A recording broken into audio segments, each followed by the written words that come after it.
Bienvenue sur notre chaîne. Ici nous publions des contenus culturels et financiers, et des livres audio. Abonnez-vous à la chaîne et cliquez sur la cloche pour ne pas manquer nos prochaines publications. Quand Obsession rime avec passion est un livre de développement personnel écrit par le millionnaire américain Grant Cardone, un entrepreneur, un investisseur immobilier brillant, un consultant et un conférencier. Mais bien avant de devenir l'homme d'affaires multimillionnaire qu'il est aujourd'hui, Grant Cardone nous raconte dans ce livre l'histoire de sa pauvreté, de son échec et de son ascension sociale et comment celle-ci s'est finalement réalisée. Voici un extrait dans lequel l'auteur raconte son histoire. Avant que je fonde 5 entreprises, que je devienne multimillionnaire, que je possède mon propre avion et que j'écrive des best-sellers, j'étais fauché, sans emploi et toxicomane. J'ai passé les 5 premières années de ma vie à écouter ma famille et mes amis affirmer que être dans la moyenne était suffisant, d'être raisonnable, moins exigeant, de faire comme tout le monde et qu'ainsi, avec de la chance, je pourrais peut-être jouir de la version du succès que connaissait la classe moyenne. J'ai donc étouffé les obsessions de mon enfance, devenir un entrepreneur immobilier, vivre dans un manoir, conduire de belles voitures, et posséder mon propre avion. Et ainsi de moyen, je suis devenu un moins que rien. Devant ce constat d'échec, j'ai opté pour l'approche opposée. J'ai dit non à ceux qui s'opposaient à mes ambitions et oui à mon obsession brûlante, extravagante, voire animale, et cela a fonctionné au-delà de mes rêves les plus fous. Lorsque nous nous donnons la permission d'être animés par l'obsession, nous ne nous préoccupons plus de la sécurité d'emploi ou des évaluations de rendement. Nous ne nous soucions plus de ce que les autres pensent. Nous nous levons chaque matin parce que nous le voulons. Mon but est de vous aider à repousser les distractions, les doutes et des décennies de mauvais conseils, et de vous enseigner à utiliser les outils que j'ai découverts et qui m'ont permis de tirer parti de mon obsession. Voici l'essentiel de ce livre résumé en quelques points, mais nous vous invitons tout de même à lire l'ouvrage en entier, si vous voulez en tirer un grand nombre d'enseignements. Idée numéro 1. Définir nos obsessions, c'est-à-dire nos rêves les plus forts que nous aimerions réaliser, et viser toujours plus haut.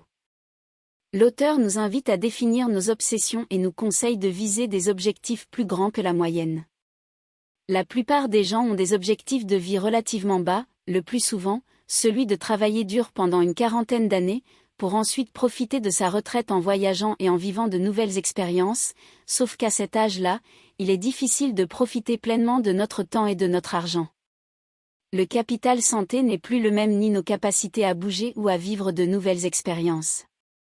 L'auteur met en garde contre ce mode de pensée en précisant que rien n'est sûr dans la vie, et que beaucoup de retraités sont déçus une fois arrivés à cet âge où tout faire n'est plus possible.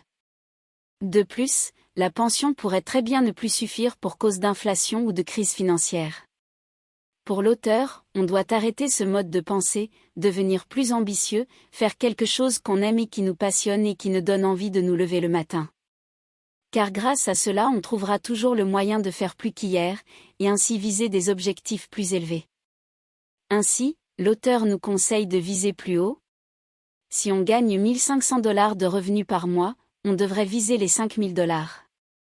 L'auteur est persuadé qu'on y arrivera car le cerveau humain ne cesse d'innover et de trouver de nouvelles idées que ce soit en investissement ou d'autres domaines.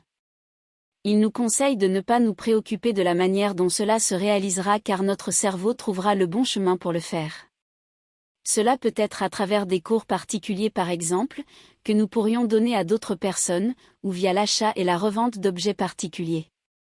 Ainsi, si le coût de notre vie idéale est de $1 500 par mois, et qu'on gagne en moyenne $2 500, il vous resterait alors $1 000 pour faire d'autres choses telles qu'un investissement ou un apprentissage, on pourrait ainsi donner vie à nos rêves et avancer dans nos réalisations personnelles et professionnelles.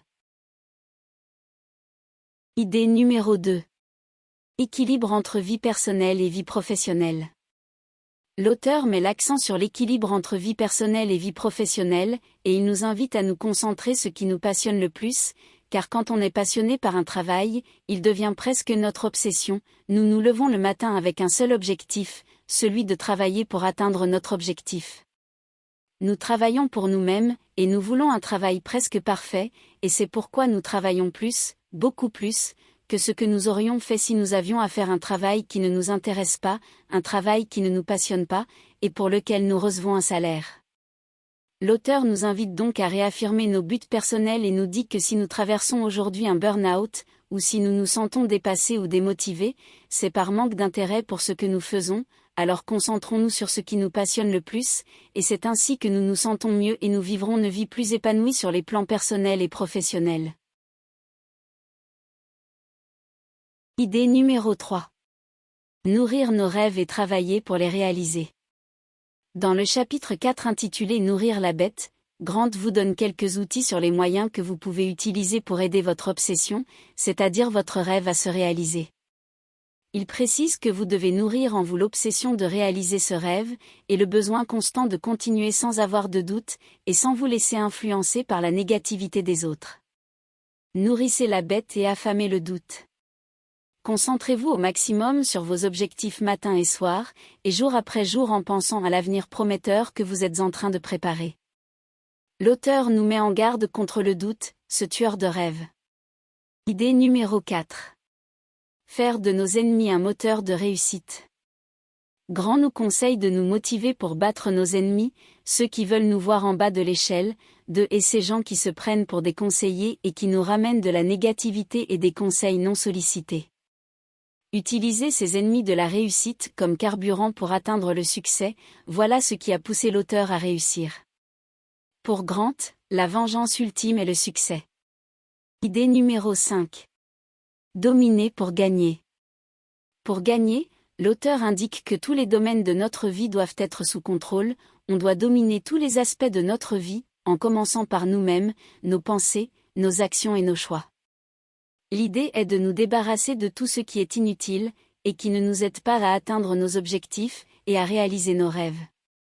Grant nous conseille de ne plus perdre notre temps précieux dans les futilités et choses sans importance, et de nous concentrer sur le plus important, pour ainsi être plus productifs, et avoir le plus de temps pour notre vie personnelle et familiale.